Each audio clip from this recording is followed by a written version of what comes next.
Hello everyone, welcome to mathematics with Purnima. तर आजच्या व्हिडिओमध्ये मी अशा काही ॲक्टिव्हिटीज सांगणार आहेत की ज्या प्रत्येक मॅथमॅटिक्सच्या स्टुडंटने एकदा तरी ट्राय करून बघायलाच पाहिजे. तर त्या ॲक्टिव्हिटीज काय ते आपण पाहूया. मग बघा, ॲक्टिव्हिटी नंबर 1. तर मेंटेन ए मॅथमॅटिक्स जर्नल. कशासाठी? तर त्यात तुम्ही डेफिनेशन्स राईट डाऊन करू शकता, थेरमचे स्टेटमेंट्स राईट डाऊन करू शकता, फॉर्म्युलेज राईट डाऊन करू शकता. म्हणजेच काय करायचं आहे तुम्हाला, त्या जर्नलमध्ये फक्त 2-3 पेजेसमध्ये सगळ्या डेफिनेशन्स तुम्ही राईट डाऊन करू शकता. काही 2-3 पेजेसमध्ये तुम्ही सगळे फॉर्म्युलेज राईट डाऊन ठेवू शकतात एका ठिकाणी. नंतर थेरमचे जे स्टेटमेंट्स आहेत, फक्त स्टेटमेंट ते एका जागेवरती 2-3-4 पेजेसमध्ये लिहून ठेवू शकतात. आता हे तुम्हाला रेग्युलरली राईट डाऊन म्हणजे रोज राईट डाऊन करण्याची गरज नाही.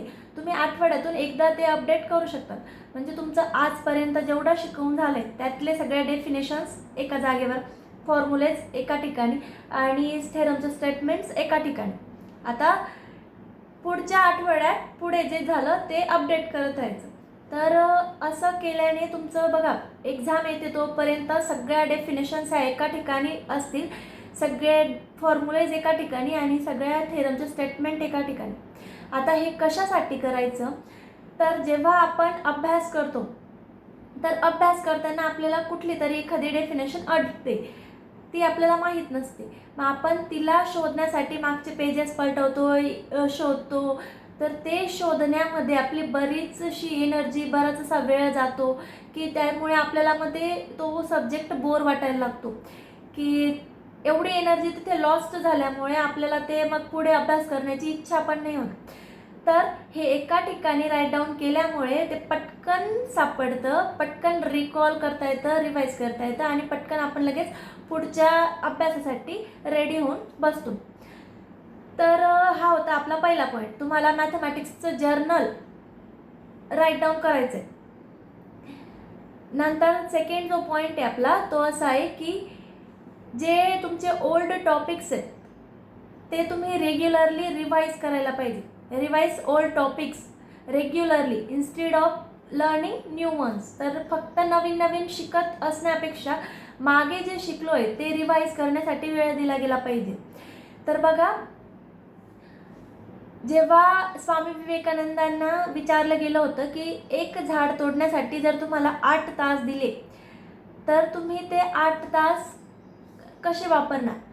तर स्वामी विवेकानंदांनी सांगितलं होतं की मी त्यातले 6 तास फक्त त्या कुऱ्हाडीला धार लावण्यासाठी यूज करेल आणि उरलेले जे 2 तास आहेत त्या 2 तासामध्ये मी पूर्ण झाड तोडून मोकळा होऊ शकतो. तर बघा, ते जे 6 तास ते त्या कुऱ्हाडीला धार लावण्यात यूज करणार होते. तर तुम्हाला याचा मिनिंग इकडे असा अप्लाय करायचा आहे की तुमचे जे ओल्ड टॉपिक्स आहेत, जे बेसिक कॉन्सेप्ट्स आहेत, जे बेसिक डेफिनेशन्स आहेत, फॉर्म्युलेज आहेत, त्यांना रेग्युलरली रिवाईज करण्यासाठी वेळ द्यायला पाहिजे.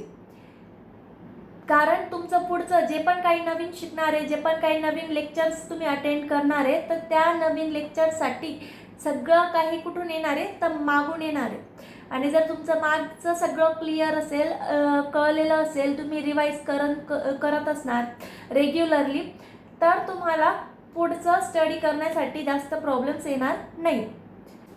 आता आपला जो थर्ड पॉईंट आहे तो काय?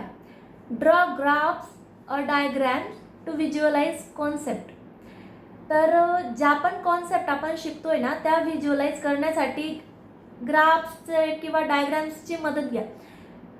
तर सेट असेल तर तुम्ही सेट डायग्रामॅटिकली ड्रॉ करून पाहू शकता. त्याच्यातला पॉईंट तो कुठे डिनोट केलेला आहे, त्याचा सबसेट कुठे आहे, त्या सबसेटच्या आउटसाईड पॉईंट आहे की इनसाईड पॉईंट आहे, ते तुम्ही डायग्रामॅटिकली खूप छान पद्धतीने समजून घेऊ शकतात की जेणेकरून तुम्हाला त्या कॉन्सेप्ट अजून क्लिअर व्हायला मदत होते. नंतर बघा, आपले जे लीटमधले जे फंक्शन्स आहेत, logarithmic, inverse function, trigonometric functions, नंतर अल्जेब्राइक फंक्शन्स, एक्सपोनेन्शियल फंक्शन्स, तर तुम्ही ह्या सगळ्या फंक्शन्सचे ग्राफ एकदा तरी पूर्ण व्यवस्थित पॉईंट्स घेऊन ड्रॉ करायला पाहिजे.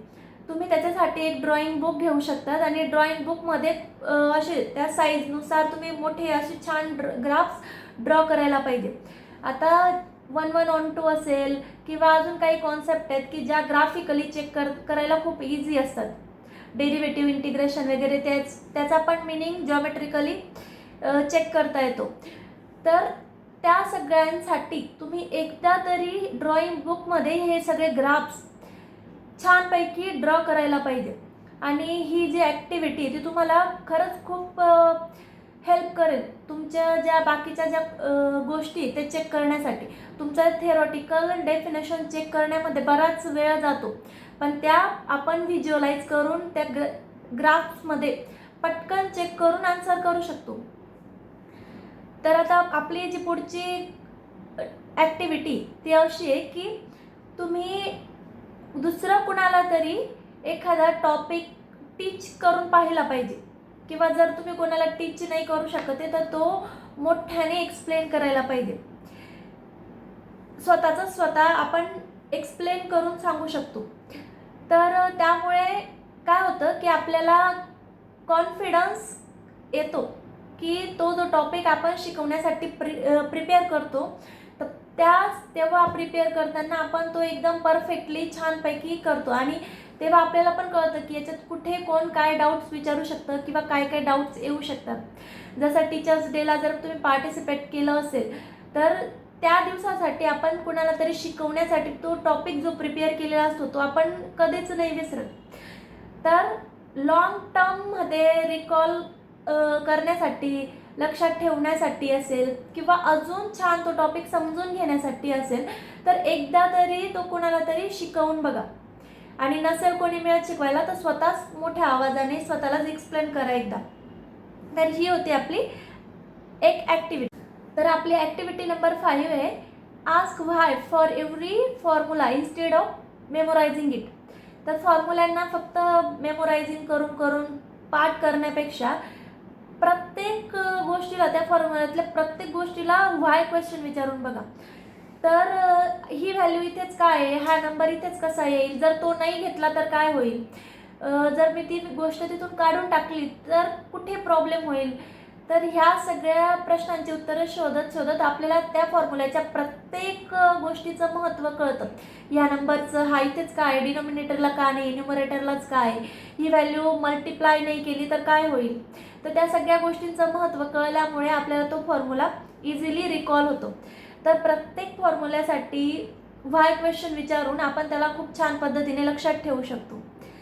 तर आपली ॲक्टिव्हिटी नंबर 6 काय आहे, तर solve previous year exam questions. तर तुम्ही रेग्युलर स्टडी करत असताना तुम्ही आठवड्याचं टाइम टेबल बनवू शकतात की आठवड्यातून एकदा एक प्रिव्हियस इयर क्वेश्चन पेपर घेऊन ती सॉल्व करून पाहू शकता. हां, पण नुसतं डायरेक्टली ब्लँक सॉल्व करायला बसण्यापेक्षा थोडंसं प्रिपेअर करा. एखादा चॅप्टर प्रिपेअर करू शकतात किंवा 1-2 टॉपिक्स प्रिपेअर करून ते सॉल्व करू शकतात. तर previous year question paper solve करून पाहायला पाहिजे. त्यामुळे आपल्याला येणारी एक्झाम कशी असेल, त्यातले क्वेश्चन कशा टाईपचे असतील, काय असतील, ती थोडी प्रॅक्टिस होते. तर आपली ॲक्टिव्हिटी नंबर 7 लास्ट ॲक्टिव्हिटी काय, तर लास्ट ॲक्टिव्हिटी की stay curious, don't stop asking the questions. तर APJ अब्दुल कलामांचंच एक स्टेटमेंट आहे की जे विद्यार्थी वर्गात प्रश्न विचारतात किंवा कधीतरी म्हणजे जे नेहमी प्रश्न विचारत असतात ते फक्त त्या तेवढ्या क्षणापुरता मूर्ख बनतात. त्यांना इतर लोक हसू शकतात कारण त्यांचा क्वेश्चन थोडा लो क्वालिटीचा वगैरे असू शकतो. पण जे विचारतच नाही, जे प्रश्न विचारायलाच घाबरतात, तर ते पूर्ण आयुष्यभरासाठी मूर्ख बनले जातात. तर तुम्हाला क्वेश्चन विचारणं थांबवायचं नाही.